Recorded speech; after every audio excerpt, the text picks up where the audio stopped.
point your heels to Jesus and you think of handbags. And that line has stuck with me for so long. I don't know, that image is so funny to me, but I remember spitting water out when I heard that one.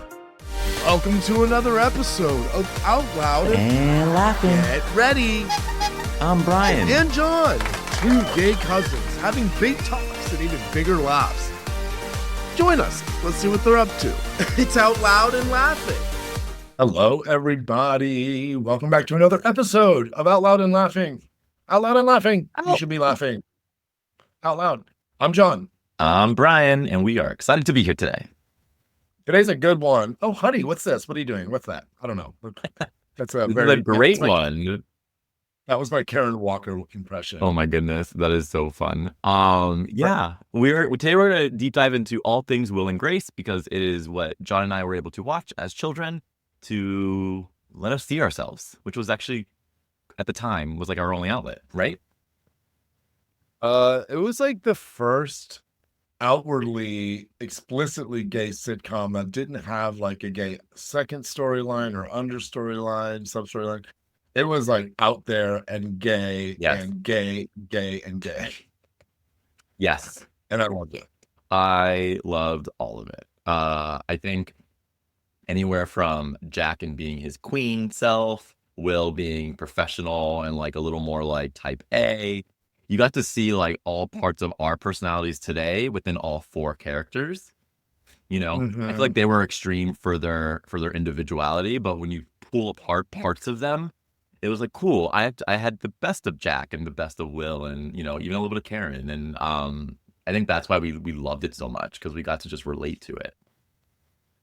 There was a relatability, but then there was also that sense of seeing yourself for the first time being portrayed on TV and getting to see like which one you were, right? Like, did you identify more with Jack? Did you identify more with Will? Like, I kind of, again, to your point, like there were parts, but I think that like for the first time we were able to see those parts outside of ourselves being represented on a weekly basis for nearly a decade of TV that they put together. I mean, let's be honest. If we had to pick characters, you'd probably be a little more Jack, and I might be a little more Will. I'm gonna say no. I mean, I know I'm a gay man trapped in a gay man's body, but like, come on now, let's be honest. Not Will and Grace, Will and Sassy. Will and Sassy. But it's funny. I mean, like, from that TV show, it also like gave a name sort of to gay men and straight women relationships, like the Grace to your Will. Like I thought that was really interesting. It like permeated our culture so much that I had a Grace. I still have a Grace in my life.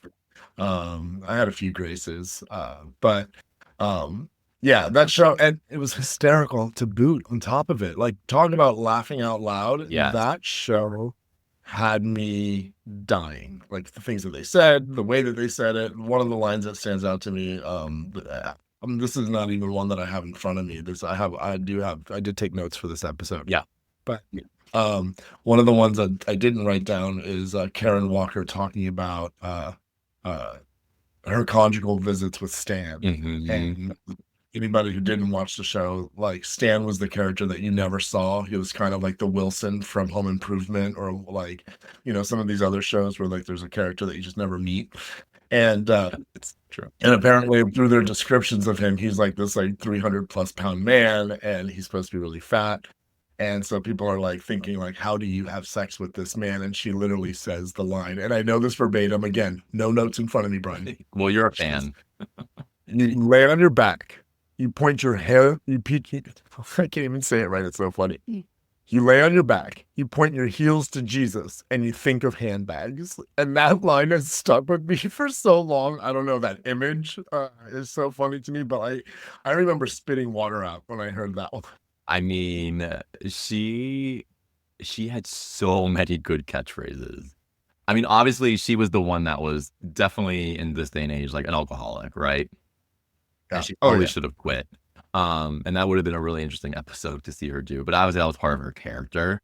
You know, like she would say things like, I remember, and I did do my research, so some of the things I did find, but like you say potato, I say vodka. So like Yep. little things were just like, it was so funny because she was just like, her and Jack were the extreme characters, and Will and Grace were like the grounded ones, even though we wouldn't even call them grounded because they both had their issues.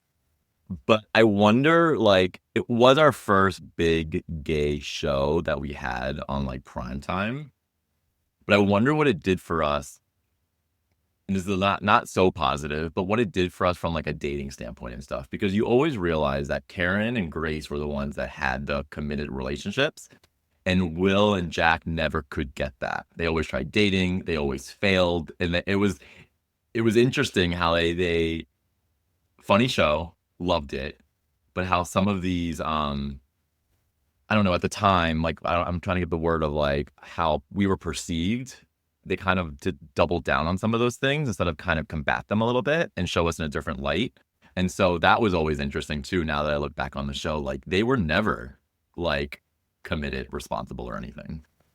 No, and what's interesting also, this is one of the notes that I took down. It's really funny that you brought it up. I thought about this too, where even when like Grace, for example, who was in and out of a few relationships, the storyline would always ladder up to whether or not they could get married, Yeah. whether or not they could have children. Whenever Will or Jack would get in a relationship, it was about attraction. It was about very surface level things. There was a group moment where Grace literally yelled to Jill, "You don't know what it's like to be single." And Will says back to her, "And I've been single for 10 years, right?" Of course, Jack chimes in with, "I've been single my whole life." And then Karen has to top it off with, "And I've been drunk since lunch, so what's your point?" Right. And so, and but you know, what an interesting thing to bring up, because how did it affect us? How did we look back on that and see how relationship was Oh, represented?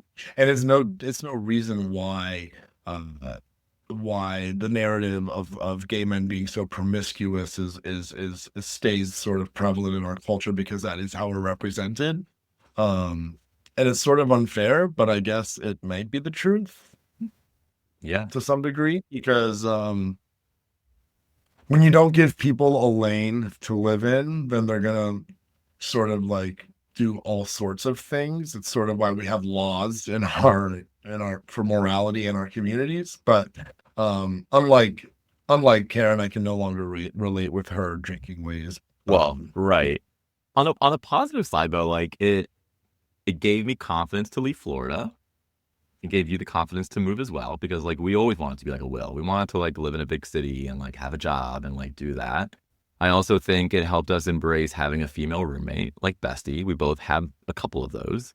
Like, so Yeah. I don't know, like we definitely embodied Will and Grace as we grew up and got older, and we still carry a lot of those relationships and those memories. And so I don't know, the show, as funny as it is, I know you watch it way more even today than I do. Like you'll throw on old episodes all the time.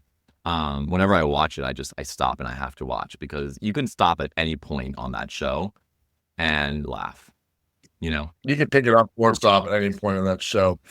What I love about Will and Grace also is that they did something that some other sitcoms don't do, and it took a lot of bravery. It speaks a lot again to the characters, and the character of each of the actors that portrayed those roles. A Yeah. decade after they put the scripts down, they picked it back up. Yeah. They picked it back up because the story changed dramatically. They picked it back up because they knew they had a platform and they had a responsibility to come back and talk about what was happening. Correct. During the reboot, which they did do a completely new reboot, um, we learned about political divisions that have happened within their friendships. Karen as being a Trump supporter. Will has gone back, in the show he portrayed a lawyer, but now he's working for more LGBTQ advocacy rights. You know, we see Jack getting married to a Stefan, who's a Latin little Twinkie boy, which is so sweet, but also absolutely hysterical. and then Grace running for office, right? Yeah, So they changed the narrative. They realized that a lot of these misconceptions, and they came back and said, no, Will can be married with kids. Like to your point, like they did do an interesting reset based on the times, and so yeah, it was actually perfect timing that they did that, and when they did that.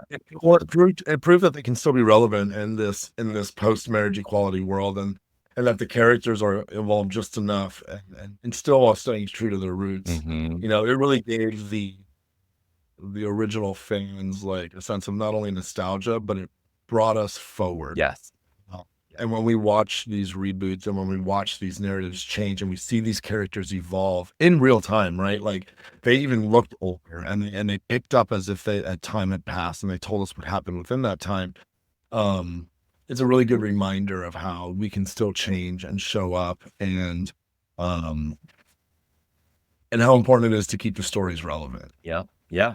It's, I don't know. You and I have such fun memories of it. We've been just watching it together, you know, and not to date ourselves, guys, but we had it on like DVD box sets. It wasn't even streaming at that.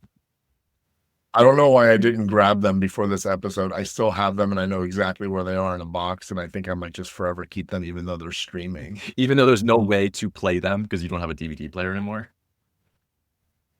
Speak for yourself. Oh my God, you're the original parent that still has that VCR plugged in. Mind your business.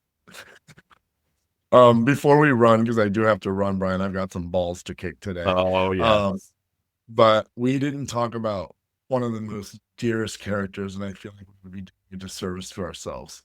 Rosario, the maid. So I know we're in an interesting time right now, so I'm going to make this joke, but Rosario would have totally been kicked out of the country by them now. It was the main threat that Karen used against her whenever she wouldn't get her way. It hits differently today, doesn't it? It sure does. It sure does. She passed away in real life. That's why I would say it'd be a disservice to our dear Rosario. What was her name? Rosario. Played by Shelley Morrison. She died in 2019, so she missed the shit show of this world. Lucky her. Although she died during a Trump administration, so that's kind of shitty. But yeah, she was an American actress, and she was on Will and Grace from 1999 to 2006. So to your point, she was the fifth character. Yeah, she was the fifth character. Man, what a great show. I could watch it over and over and over and over again. It makes me laugh so hard.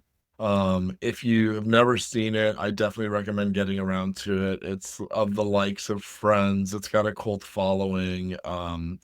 It's safe to watch with the fam. I would say like teenagers and above. I wouldn't do it younger. But if they're really, really young children, all the jokes will go over their head anyway. True. But I agree. It was a good show. We just wanted to just kind of have a little laugh with everyone today. A little snackable content with Will and Grace. Well, you know? Yeah. I am a snack. Just a little content, just a little Jack. Just a little Jack, just a little content. Just content. Just Jack. Just content, just Jack. Thanks, everyone. We'll just follow us. Bye.